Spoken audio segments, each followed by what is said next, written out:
Hey, hello everyone, bonjour tout le monde. I'm very happy to be with you here today to talk about why your team building results don't stick and how to fix it. I'm Claire Hayek, founder and CEO of MSP Team Building, and as well as a team leadership expert. And I'll be your host today. Some of you may know me, some of you may not. For those of you that don't know me, well, nice to meet you. And if you don't know me, then you don't know that I'm very high on interactivity, using the chat, commenting, answering questions, getting feedback. So this is really important in order to make this fun, right? We have about 30 minutes. This is going to fly by, I promise you. And so today, what are we doing? I specifically wanted to take the time to talk about why team building activities often fail. I hate to admit it. I mean, I'm the CEO of a team building company, team training, team development company, a team leadership company. And I'm saying this, right? It sounds odd, but it's the truth. Basically, what I really wanted to share with you is how to work with team building in order to maximize your return on investment and avoid those yo-yo effects when it comes to team building. Oh, we got something going on. We need a motivation boost. Let's do a team building. We need people to get to know each other. Let's do a team building. Of course, that's great. That's great. But it's reactive. It's not proactive. But I'm going to get into that later to tell you why reactive team building is not ideal and why often it's not sustainable, right? So this is what we're going to be talking about in a nutshell. We're going to also be talking about, I'll be sending you polls so you could let me know what you think about certain questions I'll be throwing at you. I'm also going to do a Q&A. So if you want to just share your questions as we go, I'll look at that at the end. And I'm always curious to know where you're all joining from today. So please do share it in the chat, and I'll be looking at that in a second to see where you're all coming from. Well, I'm in Montreal, specifically in Lorraine. We actually moved here when COVID hit, but I was a very Montrealer before. I used to live in NDG. So if anybody knows the area, please do put it in the chat. Would love to see where you're joining us from today. And but anyway, let me just keep going here. So, again, we're very short on time and this is going to fly by. I promise you. All right. So what is the core issue? Why team building is important and why do they fail? Okay. So obviously team building is essential. We need people to connect. We need people to collaborate better. We need people to communicate better. We need people to have a sense of belonging to the organization. I mean, the list goes on. Team building attracts talent, helps with the retention, helps with communication, etc., etc., etc. However, why do they fail sometimes is because they're not addressing the core issue. And when I'm talking about core issue, it depends. It depends on what your team is going through, what your organization is going through, what's happening in your day to day, right? So it could be poor communication, low morale, misaligned goals, low engagement, mental health and well-being is suffering because it's a highly stressful environment, right? So before I actually tell you about this a bit more and what research says, let me ask you a question. And let me know what you think. Okay, have you noticed that your team building activities often don't lead to lasting improvements? Yes or no? That's it. Yes or no? Just let me know what is really the topo, like we say in French, the actual situation right now, and what you've done in the past, what if you've done something recently with team building, and if you think that these team building activities that you've invested in, they had an impact, a long-term impact on your team, and if they did, great, and if they don't, please say yes or no. All right. So here's the thing. the reasons why most of the time these team building activities fail, and when I say fail, fail in the sustainable effect over time. Okay, they will always give a boost. They will always give a boost in motivation. We see that often. Everybody's happy, everybody's connected, people got to know each other, we build those connections. And then, of course, over time, that boost kind of like slides back down to maybe frustration, poor communication, low engagement, low morale. And the reason is that team building is not going to save the core issues in an organization. Team building will help kind of boost motivation and boost it, but it's temporary unless it's done in a very strategic manner. So again, it fails because it's reactive as opposed to proactive. It gives this temporary boost, and we often end up in a yo-yo effect. So we give a boost, and then the day-to-day happens, and then it slides all the way down, and then it goes back up because we're doing something else, and so on and so forth. Okay, so again, these things, these activities are great investments, but capitalizing on these investments is very important. Otherwise, it's going to slide down, right? So what we want, and how to correct this, is that we want to give it a boost and then maintain, give it another boost, maintain, give it another boost, maintain, right? We want to build on these activities, build on these experiences, and reinforce team ties, reinforce the importance of mental health and well-being, reinforce good communication, practice some more collaboration, so on and so forth. So bottom line is, effective team building is building a solid foundation of trust, collaboration, good communication, and purpose. Okay, so I think the keyword here is solid, and the other keyword is foundation. So solid foundation is your two keywords here. In any experience and anything going on at the workplace for it to be effective.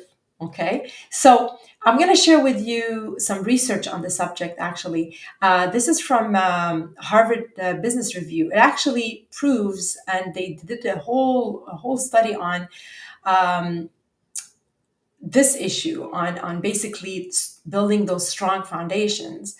And it actually proved that it actually works. Building and focusing on these strong foundations will build trust, build collaboration, and team success. So here's some interesting numbers. Okay, according to this HBR, Harvard Business Review, high trust organizations, okay, listen up, experience 74% less stress, 106% more energy at work, and 50% higher productivity compared to low trust organizations. Okay, so those solid foundations, trust is a main one. So trust is for open and honest communication, to encourage risk taking, creativity, collaboration, leading at a high level of innovation as well within a team. So there's also other research that from the Center for Creative Leadership, it emphasizes that trust is essential for breaking down silos, fostering collaboration, and driving engagement. What I'm saying here is not rocket science. Okay, I think you all know this. I don't want to go, oh my God, this is a big aha moment. We all know establishing trust, establishing good lines of communication, and reinforcing collaboration is a very important thing when it comes to team building, team synergy, team cohesion, um, building those relationships at work with our colleagues, feeling that we're part of something bigger, feeling that we're part of a family, although we're not family, but you know what I mean, like having that community, right? And that sense of belonging, feeling that, you know what, this organization cares for me, and I can speak my mind, and I trust that they will listen to me, and I trust that I can speak my mind, that this is a safe environment. So the key here is to prioritize activities, team building activities that promote these solid foundations. Okay, but the idea is doing that, but also maintaining it. right? So not doing a team building activity and then all of a sudden we drop the ball, then now there's no trust, no collaboration, no communication.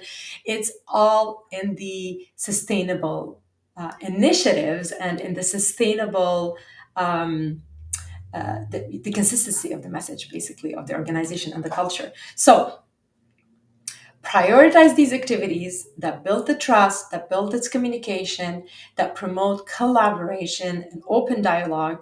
Then leaders can magically, I mean, this is so simple, but leaders can this way create a supportive working environment that boosts productivity and innovation. And then when you're investing in team building activities to get these little boosts every now and again, it actually builds on what you're already doing internally. All right. So you could start off by a team building activity and then maintain it internally with initiatives, etc., and then keep going. You know, get another team building activity in, etc., etc. Now, of course, this is all it depends on budget, time, etc. But there's so many ways to do this in a sustainable manner that really works without this costing you a fortune. And I will be talking about that on July 10th. That's next Wednesday, same time, 11:30. I'm going to be tackling the subject on how basically what kind of team building activities you can do and how to actually keep it going and have that sustainable um, effect on trust, collaboration, communication, etc., on a budget or even little to no budget sometimes, believe it or not.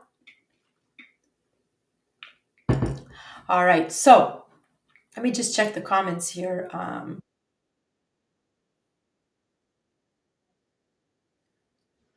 Okay, so if anybody here with me joining, uh, please do write something in the chat just to make sure that this is working. All right. Okay. So let me ask you this now. Let's go on to the second question. Do you believe that building a strong foundation, okay, based on collaboration, whatever you need to build, can lead to more sustainable team success? Again, yes or no? Okay. I get a feeling there's probably going to be a lot of replays of this video. So I'm going to keep going. And I want to share with you some suggestions on what you could do because it's great to tell you, oh, yeah, you know, you need to keep it up and you need to do things internally and you need to instill that trust and collaboration, etc. However, how do I do this, Claire? Like, you know, I don't have time. Um, budget or you know, I'm not good at facilitating, I'm not good at organizing things, I do not, I cannot take this on. I totally understand. And these are very legit arguments about this. So what I'm going to do, I'm going to share with you about, I have about three little suggestions of how you can easily do this while you're just going about your work. Nothing, you're not like stopping and organizing something big here. Okay. So in order to encourage open and trust, okay, feedback sessions. So what does that mean? Carve some time in your busy schedule, okay, to plan regular feedback sessions where your team members can give and receive constructive feedback in a safe and supportive environment. This really helps in building trust and it's great for continuous improvement. So of course there's a way to do this and you know you can do it in a circle, you can do it during your meeting and usually the best way to do it is for each person to go around one after the other and every person needs to give a feedback. There's no, well, I have no feedback to give. Everybody needs to dig deep to find some constructive feedback. Now, it could be just reinforcing something from a colleague, you know, or something for improvement, or not, or something just celebrate. Okay, so you give that feedback, and then you ask for feedback get feedback. Okay. Or you can just go in a circle, everybody gives constructive feedback. And then you identify those that didn't receive any comments or any feedback. You keep track of it. And then you make sure that someone in the room has something to say about these people. Again, if it's not constructive feedback, it's compliment, it's celebrating them, encouraging them, thank you. Okay, this is a great way to get trust and open communication. Another one is storytelling. This one is actually a great team building activity that you could do internally, custom, but just you can do it just before a virtual meeting, or you can do it during a lunch at work, or you can do it during a meeting, just before a meeting, or after a meeting, or halfway through a meeting. So you kind of break up if it's especially if it's a long meeting. This really helps kind of get people attention back and get their engagement. Okay, so the way it works, the storytelling is that one person starts a story, and each each person, one at a time, adds a sentence. So actually, this one is, it encourages public speaking, listening, creativity, collaboration. You really practice on improving your emotional intelligence as a team. Because you're not just thinking ahead. You have to listen to what your colleague is saying before you actually come up with the next sentence. So you see what I mean? So this is what this one is all about. So it's called group storytelling, and sometimes we do that with one word, and that's even harder. You can put them in smaller groups, maybe like 5 or 6 people, and then it's basically an improv storytelling where each person goes in a group and they come up with a story. Okay, and the way it works is that one person says a word, and another one continues. So it can go in so many different directions. Now, the sentence one is better when it's a whole group, your whole team, whether it's like 20, 30 people in the room, or then there's a bit more context. It's a bit more under control as opposed to one word because it goes in directions. So that's storytelling. And I'm just sharing with you today. Walking meetings, believe it or not, meetings help. Um, and all it is that you're walking um, outside or in the office, if you have a big office, of course. Um, and you're doing your meeting together. Of course, you can't be 50 people doing this, but if it's a small team, this one is a great one because not only it encourages well-being and exercise, but it's not about sprinting, right? We're just walking and talking. But what that does is when we're walking and we're engaging our body, it stimulates creativity and makes conversations flow easier, it becomes easier, more open. Okay, so this is great, great for communication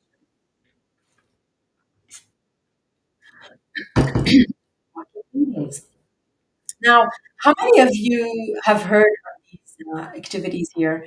If you're listening to this, it's a replay. Please do put it in the comment. I always go back to these, um, uh, basically these chats because I'm very interested to know what people think and what they've shared. So please do put it in the chat if this is a replay for you.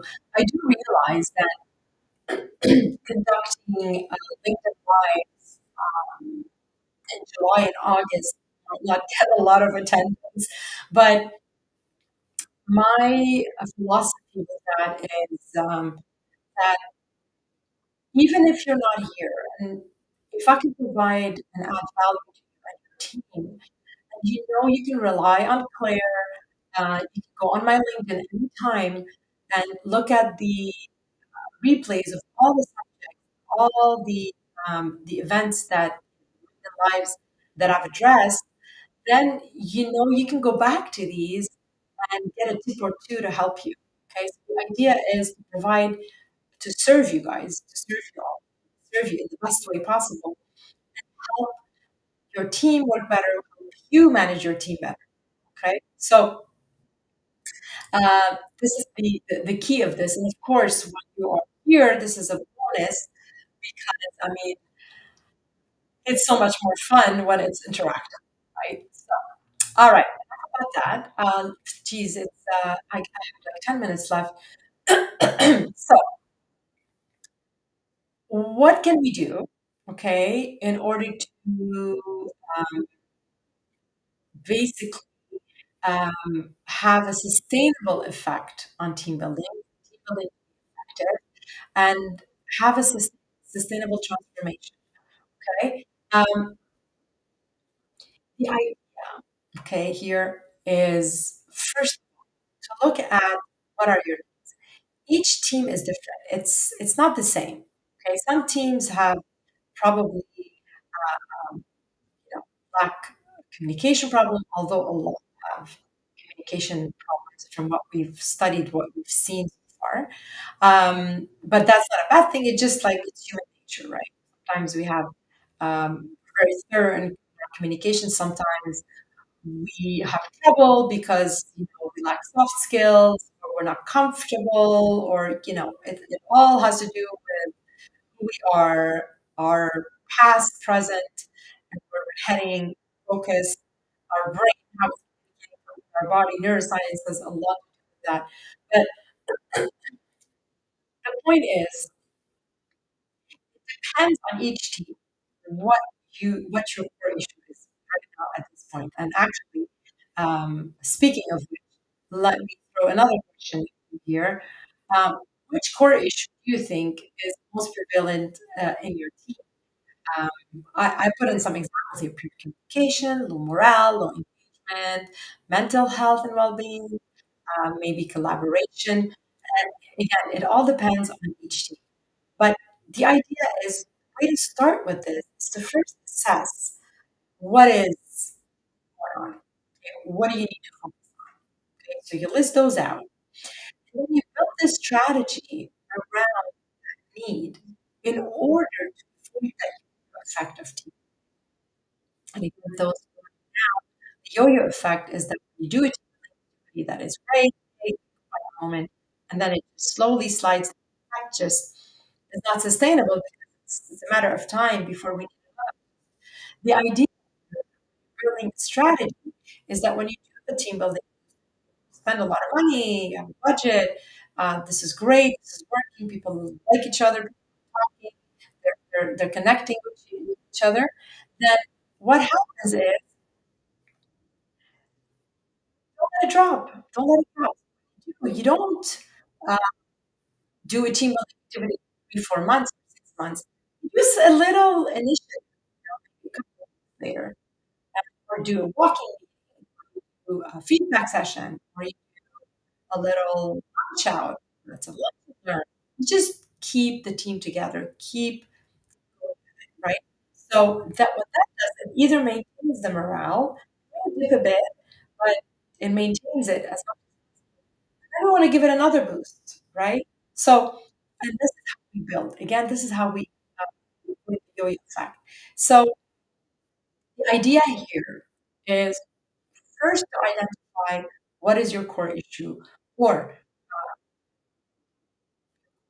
problem.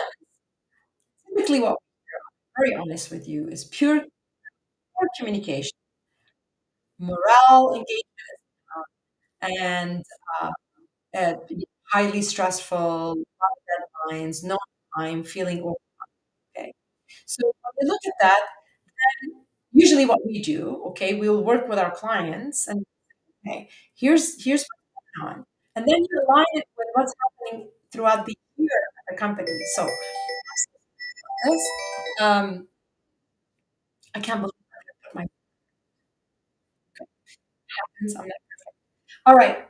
So figure out what you're doing here, during this business year. Okay, you have new missions, you have vision, you have a new initiative coming out, you need to buy in for a certain project. You have a very strict or ambitious sales goal. You are expanding. I mean, Every company organization has a plan throughout the year, and activities need to be aligned with that. Knowing that, for instance, I don't know, in September it's going to be very high school launching this project. So, people have vacation, they're going to be relaxed, but don't wait till December to do something else. September they come welcome them with great team recognition activity, team um, sense of belonging activity. And then, you keep it going, little initiatives throughout.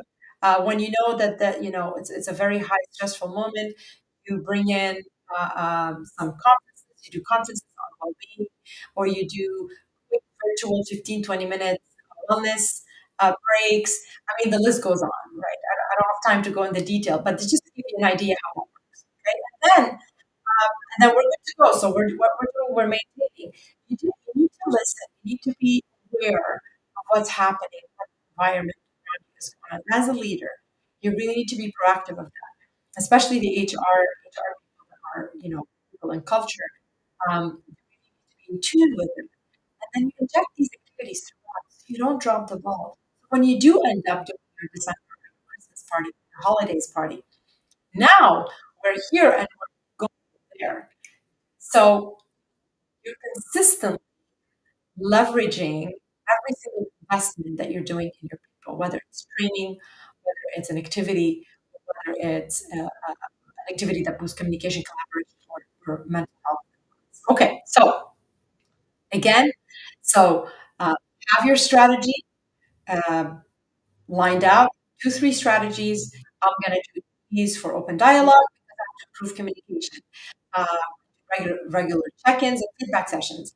Okay, now I'm going to be, I want to boost morale, so let's do some recognition and celebrate achievement activity, um, and initiate a peer recognition program or that constructive feedback and make it more about celebration.